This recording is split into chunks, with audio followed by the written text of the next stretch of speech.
Natural ప్రెగ్నెన్సీలో కూడా రిపీటెడ్‌గా అబార్షన్స్ అవుతూ ఉంటాయి కదా మ్యామ్. వాళ్ళు ఏ పాయింట్ ఆఫ్ టైమ్‌లో వెంటనే ఒక ఫర్టిలిటీ స్పెషలిస్ట్ దగ్గరికి రావాలి మ్యామ్? మోర్ దెన్ 2 ఎవరికైతే వాళ్ళకి యూజువల్‌గా ఒకసారి అబార్షన్ అయిందనుకోండి, చాలామంది టెన్షన్ పడతారు. నెక్స్ట్ ప్రెగ్నెన్సీ కూడా అబార్షన్ అవుతుందో లేదో.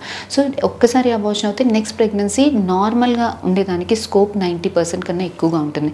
2 అబార్షన్స్ అయినా కూడా నెక్స్ట్ ప్రెగ్నెన్సీ న్యాచురల్గా ముందుకెళ్ళేదానికి స్కోప్ 80% కన్నా ఎక్కువ ఉంటుంది. సో ఎవరికైతే 2 అబార్షన్స్ కన్నా ఎక్కువ అవుతుంది, రిపీటెడ్ అంటే మోర్ దెన్ 2 అబార్షన్స్ అవుతున్నాయో, వీళ్ళు డిలే చేయకుండా వీళ్ళంత త్వరగా ఫర్టిలిటీ వాళ్ళ గైనకాలజిస్ట్ దగ్గర, ఫర్టిలిటీ స్పెషలిస్ట్ దగ్గర రావాల్సింది అవసరం చాలా ఉంది.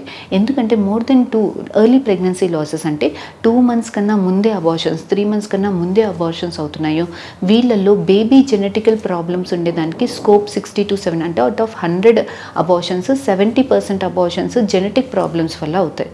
సో నేను ముందు చెప్పినట్టు ఇలాంటి వాళ్ళకి ఆ జెనెటిక్ ప్రాబ్లం ఏంటో కనుక్కొని, బేబీలో అలాంటి ప్రాబ్లం లేని బేబీని ఐవీఎఫ్ ద్వారా అలాంటి ప్రాబ్లం లేని బేబీని సెలెక్ట్ చేసుకొని ఇన్సర్ట్ చేసుకున్నప్పుడు నెక్స్ట్ ప్రెగ్నెన్సీ హెల్తీగా ఉండేదానికి స్కోప్ ఎక్కువగా ఉంటుంది. So ma'am, sperm quality and count రెండు తక్కువగా ఉన్నాయి అంటే వాళ్ళకి ఎలాంటి ట్రీట్మెంట్స్ ఉంటాయి మ్యామ్? అసలు ఎంత తక్కువగా ఉంది అన్నది ఫస్ట్ చెక్ చేసుకోవాలి. యూజువల్గా సీమన్ అనాలిసిస్లో మనకి కౌంట్ 15 million కన్నా ఎక్కువగా ఉండాలి పర్ ml. మొటిలిటీ అనేది 100 స్పర్మ్స్లో 35 స్పర్మ్స్ అన్నా ముందుకు కదులుతూ ఉండాలి. మార్ఫాలజీ అంటే స్పర్మ్ ఆకారం పరంగా యూజువల్గా 100లో 4 అన్నా నార్మల్గా ఉండాలి. సో ఇది 3 మనం సీమన్ అనాలిసిస్లో చూసుకుంటాం.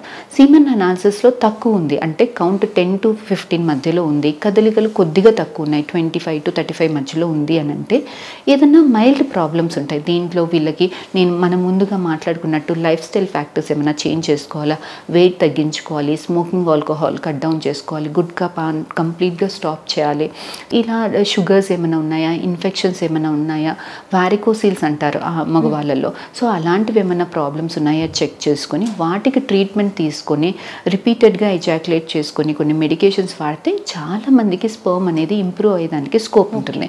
సో ఇలా ఇంప్రూవ్ అయినప్పుడు న్యాచురల్గానే ట్రై చేసుకోమని చెప్తాం.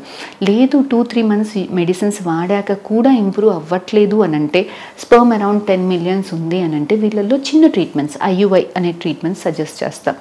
స్పర్మ్ ఎప్పుడైతే 10 million కన్నా తక్కువగా ఉంటుంది, కదలికలు మనం ఏం చేసినా కూడా ఇంప్రూవ్ అవ్వట్లేదు, 20% కన్నా తక్కువగానే ఉంటున్నాయి, ఇలాంటి వాళ్ళకి ఐవీఎఫ్ పద్ధతి సజెస్ట్ చేస్తుంటాం. కొంతమందికి స్పర్మ్ కౌంట్ కంప్లీట్గా 0 ఉంటుంది.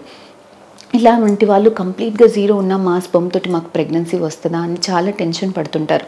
సో స్పర్మ్ కౌంట్ కంప్లీట్గా 0 ఉన్నాక కూడా వీళ్ళల్లో స్పర్మ్లో నుంచి, టెస్టిస్లో నుంచి నీడిలేసి, టీజా పద్ధతి ద్వారా నీడిలేసి తీసి అలాంటి స్పర్మ్ని ఇక్సీ పద్ధతి ద్వారా మనకి ఎగ్లోకి ఇంజెక్ట్ చేసి ఎంబ్రియో తయారీ చేసి పెట్టినప్పుడు స్కోప్ అనేది చాలా బాగుంటుంది వీళ్ళకి. అందరికీ కూడా సిస్టమిక్ డిసీజ్ ఎక్కువైపోయింది, లైక్ పీసీఓడి, థైరాయిడ్, డయాబెటీస్ అనేది కామన్ అయిపోయింది విమెన్లో మోస్ట్గా. వీళ్ళకి ప్రెగ్నెన్సీ కూడా చాలా డిలే అవుతుంది కదా మ్యామ్. సో వాళ్ళకి ఐవీఎఫ్ చేస్తే ఎంతవరకు అవుట్కమ్ బాగుంటుంది మ్యామ్? యూజువల్గా ఐవీఎఫ్కి వెళ్ళే కన్నా ముందు ఇవన్నీ కరెక్ట్ చేసుకొని వెళ్తామమ్మా. థైరాయిడ్ ఇష్యూస్ ఉన్నా, పీసీఓడి ఇష్యూస్ ఉన్నా, పీసీఓడి వాళ్ళకి చాలా మందికి ఐవీఎఫ్ దాకా అవసరం పడదు. వీళ్ళల్లో ఏంటి, ఎగ్ పెరగడానికి ఇబ్బంది అవుతుంది. సో మనం చిన్న వాళ్ళకి కొన్ని life style factors, weight reduction కానీ, డైట్ కంట్రోల్ కానీ చేంజెస్ చెప్పి చాలామందికి వెయిట్ రెడ్యూస్ అవుతే ఒక 100లో 60 మందికి న్యాచురల్గా పీరియడ్స్ అనేవి రెగ్యులరైజ్ అయిపోతాయి. 100లో 30-40 మందికి మన సహాయం ఏం లేకుండా కూడా వాళ్ళకి ప్రెగ్నెన్సీ అనేది వస్తుంది. సో పీసీఓడి వాళ్ళకి బాగా రెసిస్టెంట్ పీసీఓడి వాళ్ళకి మనం చిన్న మెడిసిన్స్ ఇచ్చి ఎగ్ కరెక్ట్గా ఏ టైంలో రిలీజ్ అవుతుంది అన్నది కరెక్ట్గా టైమింగ్ చెప్తాం. లేదు చిన్న ఐయుఐ ప్రొసీజర్స్ చేస్తాం. ఇలా 100 మెంబర్స్లో 90 మెంబర్స్కి ప్రెగ్నెన్సీ అనేది చిన్న ట్రీట్మెంట్స్లో, లైఫ్ స్టైల్ ఫ్యాక్టర్స్ కరెక్షన్లో, డైట్ చేంజెస్లోనే వచ్చేస్తుంది. ఎవరికో ఒకరికి ఐవీఎఫ్ దాకా అవసరం పడుతుంది పీసీఓడి వాళ్ళల్లో. వీళ్ళల్లో కూడా చాలా మందికి ఐవీఎఫ్లో కూడా అవుట్కమ్స్ అనేవి చాలా బాగుంటాయి. ఎవరికో ఒకరికి బాగా సీవియర్ పీసీఓడి ఉన్న వాళ్ళకి ఎగ్లో క్వాలిటీ ఇష్యూస్ అనేవి మనం నోటీస్ చేస్తామమ్మా. వాళ్ళకి కొంచెం అవుట్కమ్ తక్కువగా ఉంటుంది.